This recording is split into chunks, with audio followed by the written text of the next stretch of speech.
मीच आहे पाटील. काय काम आहे? रायगडवरून तुमच्यासाठी खलीद आलाय.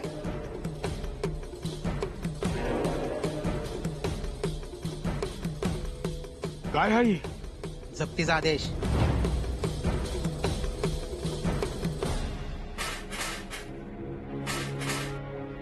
जप्ती?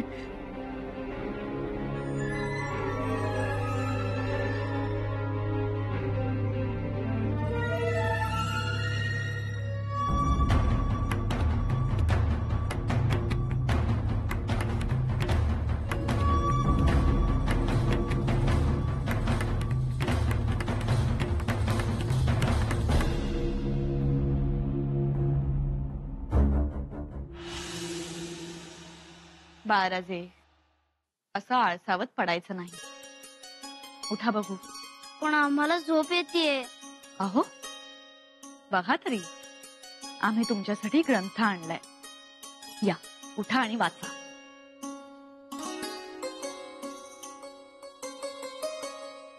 आज तुम्ही दिलेला जप्तीचा आदेश त्या गावी पोहोचला असेल.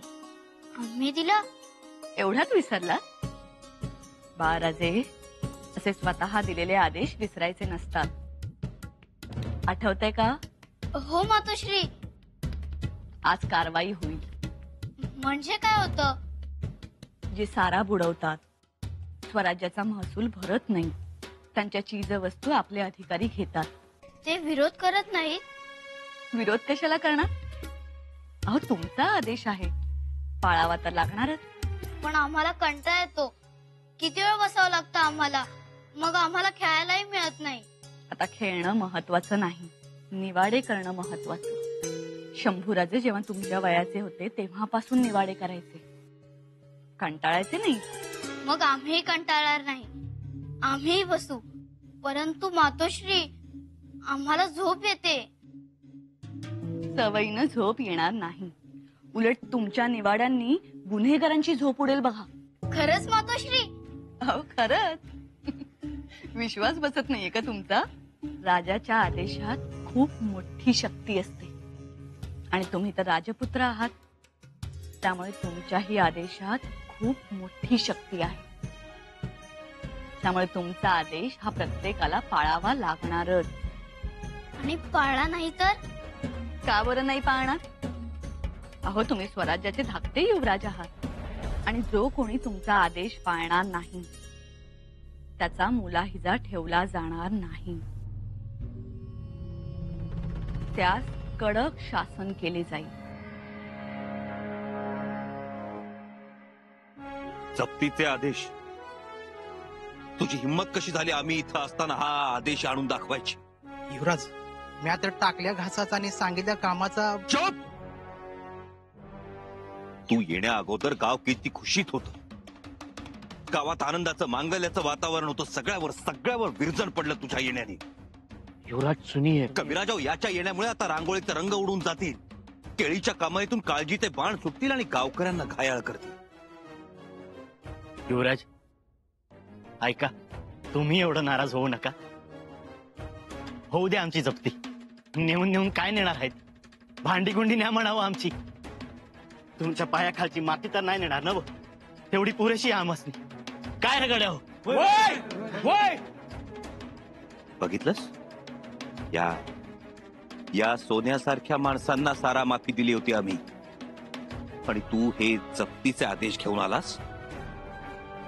युवराज समोर उभे असताना जप्तीचा आदेश बजावण्याची हिंमत कशी झाली तुझी? अंतोजी, रायप्पा, मुसक्या आवळायाच्या,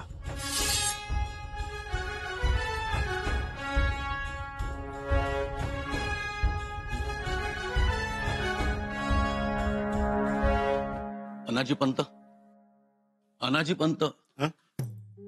काय म्हणालात? पंतात चित्त थाऱ्यावर दिसत नाही तुमचं. तिकडे काय घडलं असेल याची काळजी वाटते. काळजी तर सगळ्यांनाच आहे.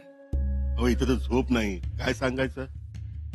नका काळजी करू पंत. अहो, महाराज सक्षम आहेत, अपयश येणार नाही. आम्हालाही अपयश येऊ नये. तुम्हाला अपयश म्हणजे?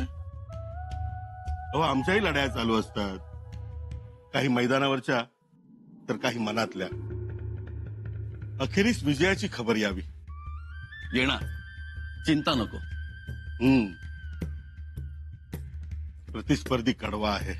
पण तरीही त्याच्यावर मात करता येतेच. मलाही तसंच वाटतंय. आतापर्यंत तिकडे कडव्या विरोधाला सुरुवाती झाली असेल. कडवा विरोध कुठे नाही पंत, तो अगदी कोप्पलच्या गडापासून सुरू आहे. तोच मोडून काढण्यासाठी उतरलोत आम्ही. इथे बाजी मारली की पुढचा मार्ग सुकर होईल. होईल. रायगडाची पुण्याई मोठी आहे. रायगड वरचढ ठरावा त्यासाठीच तर हा खटाटोप सुरू आहे. बघू, खबर लवकर यावी, चांगली यावी. अहो, आम्ही तर नगाऱ्याचं पान आवळून ठेवायला सांगितलंय. खबर आली की त्यावर एकदा खुशीचं टिपरू वाजावं. बस, या अनाजीचा जीव थंडगार. जप्तीचे आदेश पाठवतात. आम्ही सारामाफी दिलेली असताना युवराज ऐका ना आमचं, शांत व्हा. शांत होऊ? कसे शांत होऊ? आणि प्रत्येक वेळी आम्हीच शांत राहायचं, आम्हीच समंजसपणा दाखवायचा का? युवराज, हम पहले निवास स्थान चलते हैं, वहां चल के बातचीत करेंगे. कविराज, आम्हाला कुठलीही कसलीही बातचीत करायची नाही. नका करू, पण त्या आदेशाचा खरे खोटेपणा तरी पडताळून बघू आपण. तुम्ही बघा, आमची इच्छा नाही. युवराज, काहीतरी गफलत असू शकते. अशक्य. आमच्या बाबतीत गफलत होणार नाही. रायगडानं मुद्दामून हे खलिते पाठवले. आमच्यावर मात करायची असेल त्यांना.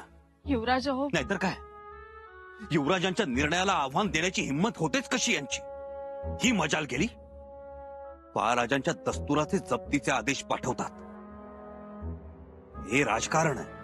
युवराज खरंच म्हणजे ज्यांना आम्ही आमचं काळीच समजतो त्यांच्या आडून हे आम्हाला बाण मारणार, आम्हाला घायाळ करणार. त्यांना काय वाटतं, आम्हा भावाभावात फूट पडेल? शिवरायांची मुलं आहोत आम्ही. अवघा माणूस एक झाला तरी आम्ही वेगळे होऊ? भ्रमात आहेत हे, भ्रमात. युवराज, क्षमा कीजिए, लेकिन सरकारी मुलाजिम को सरकारी कामावर असताना अटक करणं उचित नहीं है. हो ना, आणि पुन्हा त्यांच्या हाती कोलीत मिळेल. आमच्या सहनशक्तीचा अंत बघू नका. आणि दुसरी गोष्ट, रयतेच्या भल्याचा निर्णय कुणीही डावलला तरी त्याचा मुलाहिजा ठेवला जाणार नाही. जी, परंतु आजपर्यंत आमचं शुभंकर रूप पाहिलं, आता भयंकर रूप पाहण्याची हिंमत ठेवा.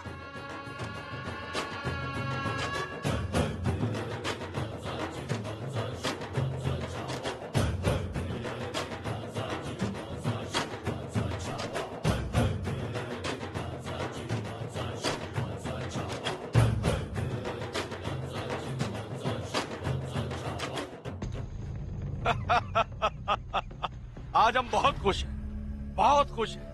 आज हमारी सारी खुशियां हैं, सारी तमन्नाएं खुदा ने पूरी कर दी. और इसी दिन का हमें इंतजार था. बेशक मुल्ला अहमद, बेशक. हुजूर, हम कुछ समझे नहीं. पांडे सरदार, हम समझाते हैं. अब हमें ज्यादा मेहनत करने की जरूरत नहीं है. शंभू राजे सिंगारपुर में हैं.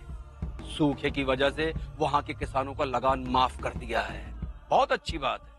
लेकिन रायगढ़ से उनके खिलाफ हुक्म दे दिया गया है लगान वसूल करने के लिए. शंभू राजे बिल्कुल बर्दाश्त नहीं करेंगे.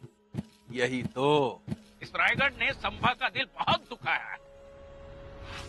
हाँ, दिल भी दुखाया है और अनबन भी हुई है. देखना मुल्ला अहमद, रायगढ़ के ऐसे बर्ताव से शंभू राजे रायगढ़ से दूर होता चला जाएगा.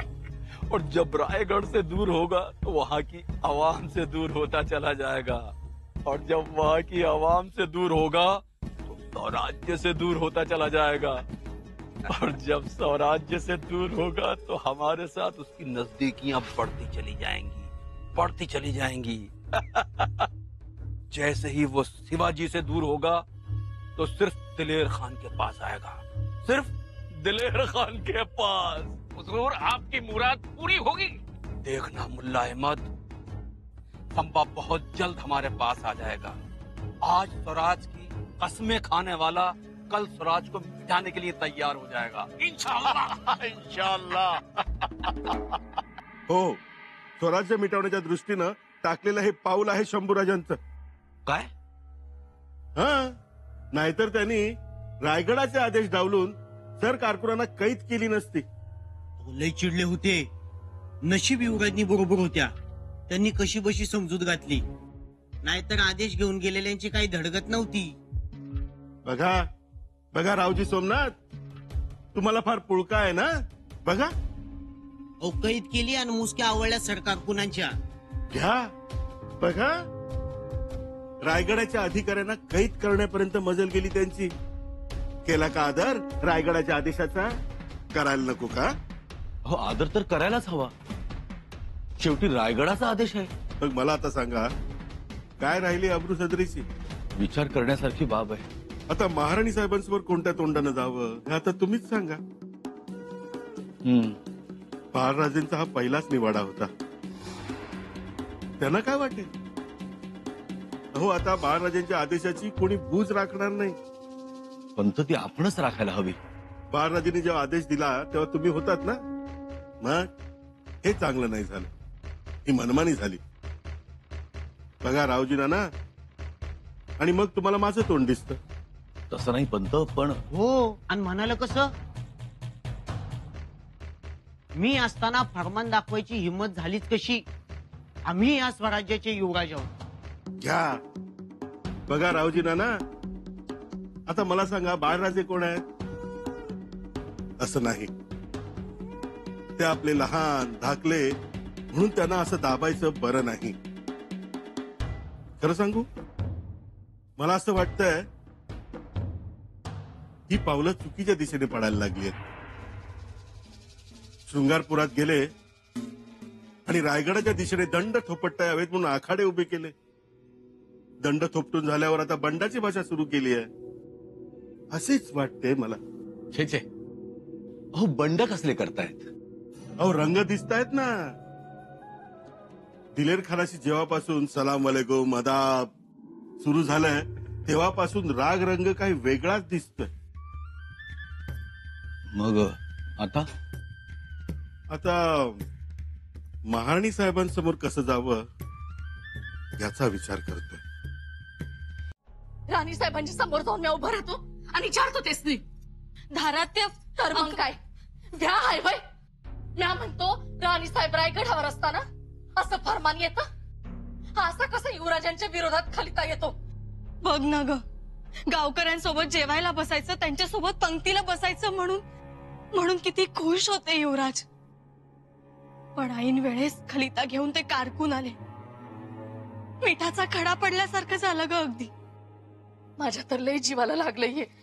मुजरा युवराजनी. या कविराज.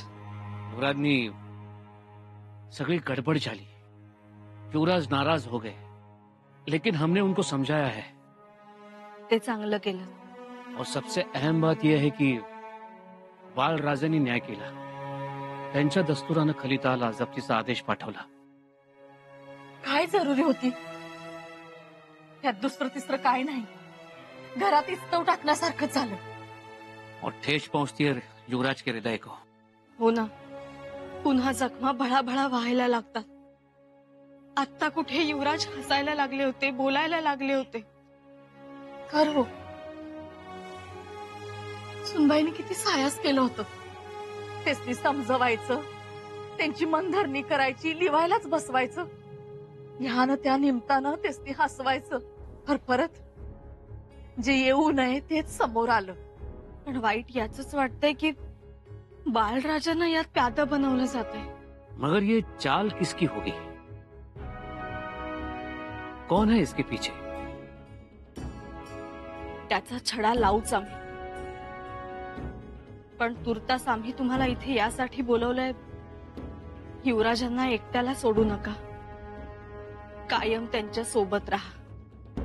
जी युवराजनी, जो हुकम. येतो आम्ही.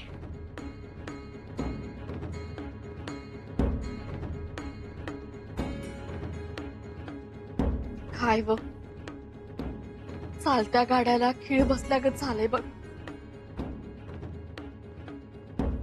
आम्हालाही काही सुचत नाहीये. कुणाला सुचतंय व?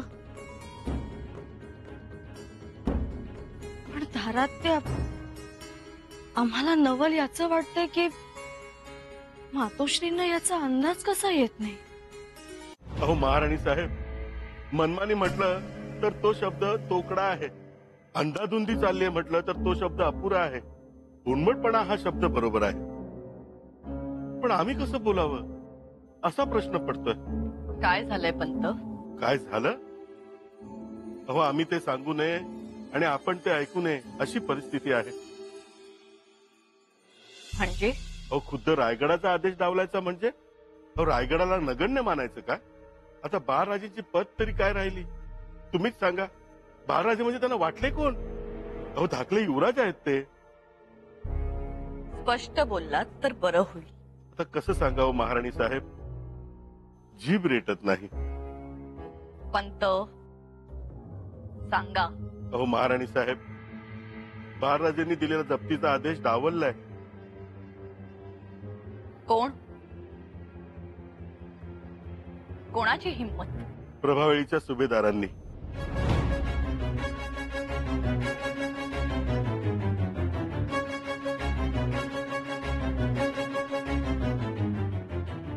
म्हणजे शंभूराजेंनी? जी महाराणी साहेब, एक तर भाऊ भाऊ म्हणायचं, जीवापाड प्रेम करायचं आणि त्यांनी दिलेला आदेश डावलायचा. हे बरं आहे का? पण त्यात बाळराजेची पत्नी काय राहील लोकात? परंतु आम्हाला सांगा, शंभूराजेंच्या सारा माफीचा निवाडा झाला केव्हा? क्या? अहो आपल्या समोरच तर झाला. बाळराजे खेळायला चालले होते, जाता जाताच त्यांनी जप्तीचा आदेश दिला. तो आदेश शंभूराजेंच्या सारा माफी विरुद्ध होता?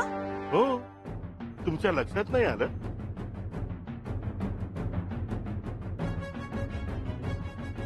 आमच्या लक्षात आता येतंय.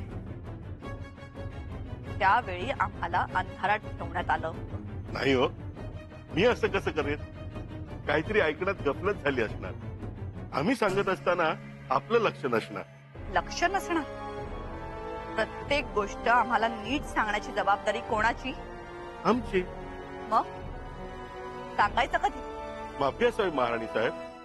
सारा माफी युवराजांनीच केली आणि याबद्दल आपली सातत्याने चर्चा होत होती. मला वाटलं विषय तुमच्या लक्षात आलाय. गृहीत धरून राजकारण करू नये हे आम्ही तुम्हाला सांगायला हवं नाही. पण आता काय करायचं? झालेल्या गोष्टीबद्दल मी खेद व्यक्त करतो, पण तरीही मी म्हणतो, बाळराजेंचा आदेश का डावलावा आणि आदेश घेऊन जाणाऱ्या कारकुनास का कैद करावे? सरकारी रिवाजास धरून नाही ते. आमच्या दस्तुराचं पत्र पाठवा. आम्ही शंभूराजेंना दिलगिरी व्यक्त करतो. आता आपलं पत्र शंभूराजांना नाही, महाराजांना जाईल. महाराजांना का? शंभूराजांनी सरकारी फरमानाचा अपमान केला म्हणून महाराजांना कळवावं लागेल. आधीच एक होऊ नये ते झालंय. आता दुसऱ्याच्या भरीस घालू नका. आम्ही महाराजांना कळवणार नाही. कळवावं लागेल महाराणी साहेब. आणि बाळराजेंच्या आदेशाची अंमलबजावणी कशी होईल ते बघितलं पाहिजे.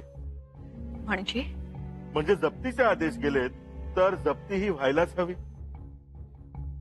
शंभूराजेंच्या विरोधात जाऊन नाही, कायद्याच्या चौकटीत राहून.